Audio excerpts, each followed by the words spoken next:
Talk about a cuteness overload. This is Teddy in the hot seat now. We're showing the Shockwave machine. So, Dr. Lara, what exactly does this do, and what's it used for here? Yep, so Shockwave, it sounds violent, but it's using sound wave therapy to increase the vibration to the cells. Usually very helpful for muscle pain, bone pain. It helps numb pain as well. So in some cases of dogs with injuries to their stifles that they can't afford a $5,000 surgery, we've been doing shockwave therapy, which is a few repeated treatments, and then chiropractic or veterinary spinal manipulation therapy. And we've been actually doing some joint medications as well, where we actually place a medication into the joint itself. Instead of doing surgery. Surgery is usually the best option, but if we can't afford that or we want to go an alternative route because of our age or other mobility issues, these alternative therapies can complement what they're doing with the regular vet as well. So there's different options for care for your pet, whatever they might need. Now, earlier in the show, in our conversation, you mentioned that 90% of the animals you see, what was it, horses or larger animals? 90% is large animal, and probably 80% of that is horses.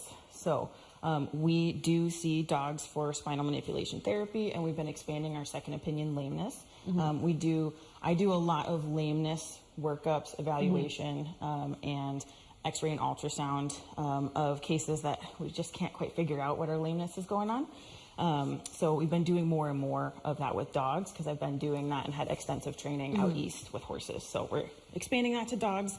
I am going to be the head vet of the UP 200 coming up here this year, so the co-head vet. So I've been working with sled dogs for a long time, so I've translated my horse experience into the sports medicine with dogs, and I think there's a huge need up here. So the Shockwave machine is great, not for every case, but it's the only one in about a 4-hour distance from Marquette, so the only one in the UP. And it's a really awesome therapy that we can use in addition to all the other things that we're doing for our mobility and joint pain and muscle pain. It helps speed healing of tendons as well.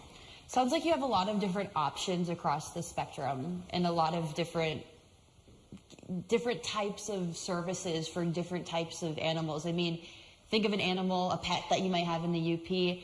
You probably have got them covered. Yep, except emus. Except emus.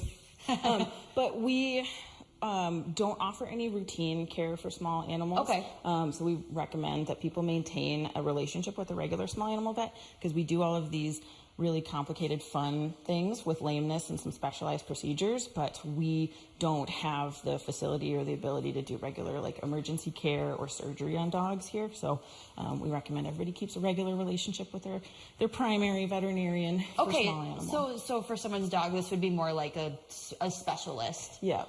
So I am not a specialist, but I have done extensive training in lameness, and I have more experience than your average bear with lameness in dogs and horses. What kind of, how many vets do you have on staff here? And what's your team at this clinic like? Yeah, so I started the clinic, started the practice in the end of 2022 with myself and an assistant. And we have grown to a total of 8 employees, including another veterinarian. So we were able to hire another vet last year to help, and she does, like I said, some of the poultry and other large animal things. And Teddy said he wants to leave. Teddy, well, he just took a nap for the last half hour. Now I think he wants to run around. He says it's time to play. So we are lucky enough to have 2 large animal vets on staff, which is a huge deal up here because there really aren't very many large animal vets in the UP. So we have that opportunity and the availability to do emergency service for our large animals.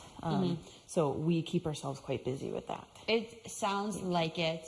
And I know there's opportunities for folks to learn more about what you do here and meet the staff at an open house tomorrow. We'll talk more about that in our next segment. We have to take another commercial break. When we return, John will be back with Illuma Yoga, but then we'll return to close out the show. We'll tell you about that open house and everything that you need to know if you'd like to attend.